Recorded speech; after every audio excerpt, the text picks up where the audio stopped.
আর কেনই বা তাকে বন্দি করতে যাব? সোমপুর রাজ্যের রাজা এসেছেন এই রাজ্যে? তবে আর বলছি কি, এই জন্যই তো রাজা মশাই তোমাকে ডাক পাঠিয়েছে। তুমি গেলেই সে বুঝতে পারবে যে সেই রাজপুত্র আর তুমি এক নও। এবার বুঝতে পেরেছো তো ব্যাপারটা? প্রতাপ কিছু না বলে চুপচাপ এগোতে লাগলো। এসো এসো, তোমার জন্য অপেক্ষা করছিলাম।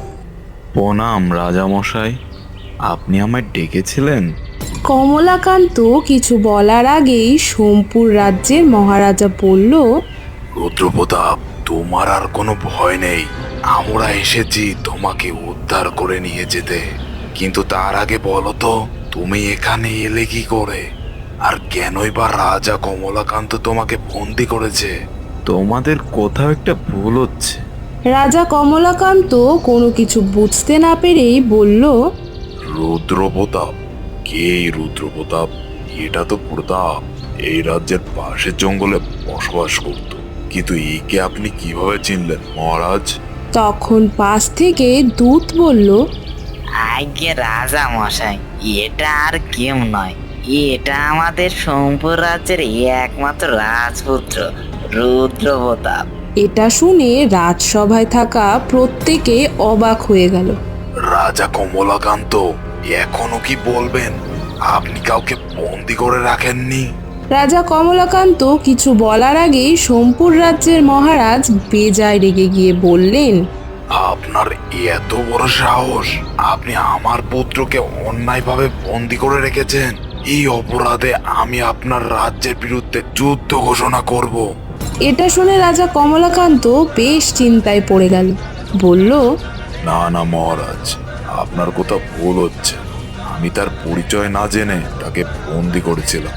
তার জন্য আমি আপনার কাছে ক্ষমা প্রার্থনা করছি। ক্ষমা? আপনি রাজপুত্র রুদ্রপ্রতাপকে বন্দি করেছেন, আমি আপনাকে ক্ষমা করে দেব? আপনি কি সঠিক কাজ করেছেন এটা? হ্যাঁ, সঠিক কাজ করেছেন। হঠাৎ এমন একটা কথা শুনে সবাই অবাক হয়ে গেল। কে কে বললো এই কথা? আর কার এত বড় দুঃসাহস? এমন সময় রাজসভায় এলো রাজকুমারী কাজললতা। এদিকে রাজা কমলাকান্ত কাজললতার এমন কাজে রেগে গেল। ওদিকে মাধবীলতা মনে মনে ভাবল, মহারাজ নিশ্চয়ই ভীষণ রেগে আছে কাজলের এমন কথা শুনে। বেশ হয়েছে, মহারাজকে আরো রাগিয়ে দি বরং। মাধবীলতা বলে উঠল, মহারাজ, কথাটা কাজললতাই বলেছে। কাজলতা? কে এই কাজলতা? আর তার সাহস হলো কি করে আমার মুখের উপরে এমন কথা বলার? মাফ করবেন মহারাজ, আমি আপনাকে অপমান করতে চাইনি, কিন্তু আপনি আমার বাবা অর্থাৎ রাজা কমলাকান্তকে ভুল বুঝছেন। তিনি কোনো অন্যায় করেনি। কাজলতা, তুমি ভেতরে যাও, আমি কথা বলছি তো, দেখছো না? আমি তো অন্যায় কিছু বলছি না।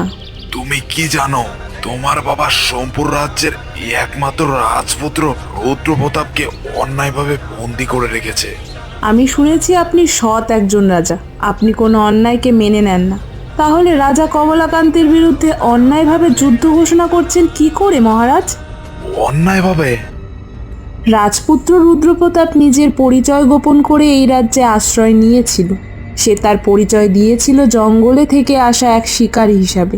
ঘোড়াশালার ঘোড়া রক্ষক মিথ্যা কথা বলেছিল রাজা কমলাকান্তকে, আর তখন তাকে বন্দি করা হয়েছিল।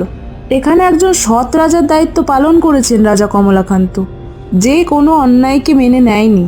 কিন্তু পরবর্তীতে যখন রাজা জানতে পেরেছেন সবটা, যে রাজপুত্র রুদ্রপ্রতাপ কোনো অন্যায় করেননি, তখন তাকে মুক্ত করে দিয়েছেন এবং এর জন্য রাজা অনুতপ্ত।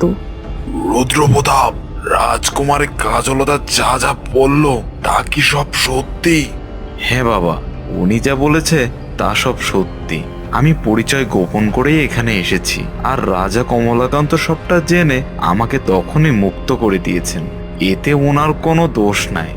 মহারাজ তখন পাশে দাঁড়িয়ে থাকা দূতের দিকে তাকিয়ে বলল, তুমি তো এগুলো আমাকে জানাওনি, তাহলে আমি এত বড় সিদ্ধান্ত নিতাম না। দূত তখন শুকনো মুখে বলল, মানে মহারাজ, আমি তো তোমাকে আর কিন্তু বলতে হবে না। রাজা কমলাকান্ত, আমি আমার কাজের জন্য লজ্জিত। আপনি কি বলছেন মহারাজ? আপনি আমার রাজ্যের অতিথি। রাজপুত্র রুদ্রপ্রতাপ, আপনি কি প্রয়োজনে আপনার পরিচয় গোপন করেছেন? এটা এখনো পরিষ্কার হলো না। কেনই বা সবাইকে মিথ্যে বলেছিলেন? ক্ষমা করবেন রাজকুমারী কাজলতা, আমি পরিচয় গোপন করেছি ঠিকই, তবে মিথ্যা বলিনি। আপনি তো বলেছিলেন আপনি প্রতাপ, আরও বলেছিলেন আপনি জঙ্গলে থাকতেন। হ্যাঁ, আমি রুদ্রপ্রতাপ, আর আমি জঙ্গলেই থাকতাম। জঙ্গলে? কিন্তু রাজপুত্র হয়ে তুমি জঙ্গলে কেন থাকবে? রুদ্রপ্রতাপ ঠিকই বলেছে রাজা কমলাকান্ত। আমি চেয়েছিলাম আমার রাজ্যের সমস্ত ভার আমি রুদ্রপ্রতাপকে দিয়ে সিংহাসনে বসাবো, কিন্তু রাজপুত্র রুদ্রপ্রতাপ সিংহাসন চায়নি। কিন্তু সে চেয়েছিল সাধারণ প্রজাদের সঙ্গে তাদের মতো করে জীবন কাটাতে। আর এটা বাবা কিছুতেই মেনে নিতে চায়নি, তাই তখন রাজ্য ছেড়ে দিয়ে জঙ্গলে এসে থাকতে লাগলাম। ছোট থেকেই পাখি শিকার করতে আমার ভালো লাগতো, আর এই জঙ্গলে এসে এটাই আমি করতাম। তোমার যেভাবে ইচ্ছা তুমি সেভাবে থেকো, কিন্তু এবার রাজপ্রাসাদে ফিরে চলো।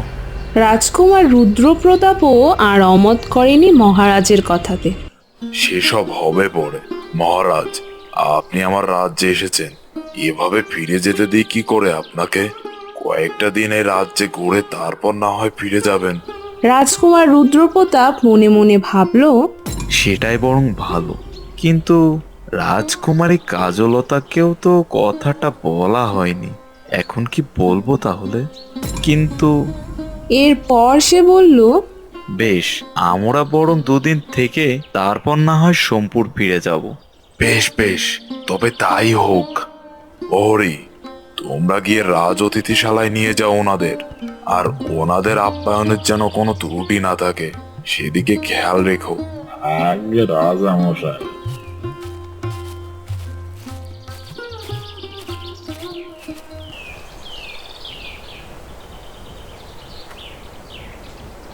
রাতের বেলা।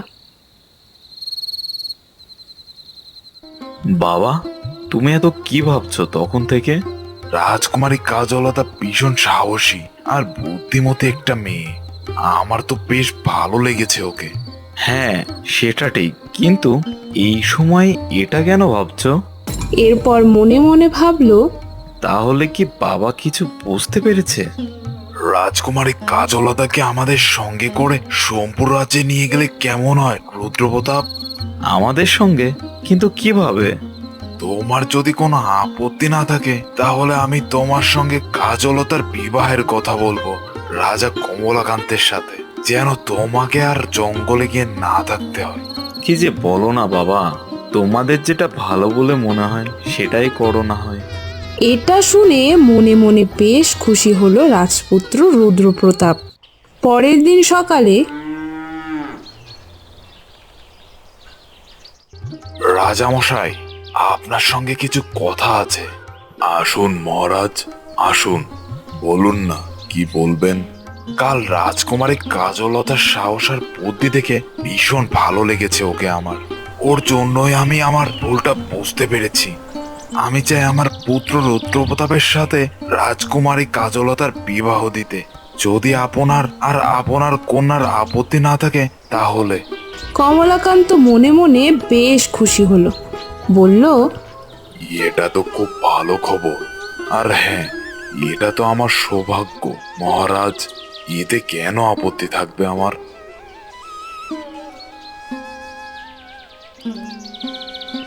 এর কিছুদিন পরে রাজকুমার রুদ্রপ্রতাপ আর রাজকুমারী কাজললতার ধুমধাম করে বিয়ে হলো।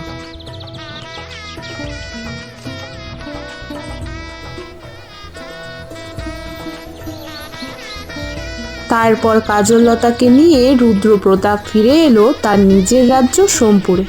বন্ধুরা, আমাদের আজকের ভিডিওটি ভালো লাগলে অবশ্যই আমাদের চ্যানেলটিকে সাবস্ক্রাইব করে দিও। ধন্যবাদ।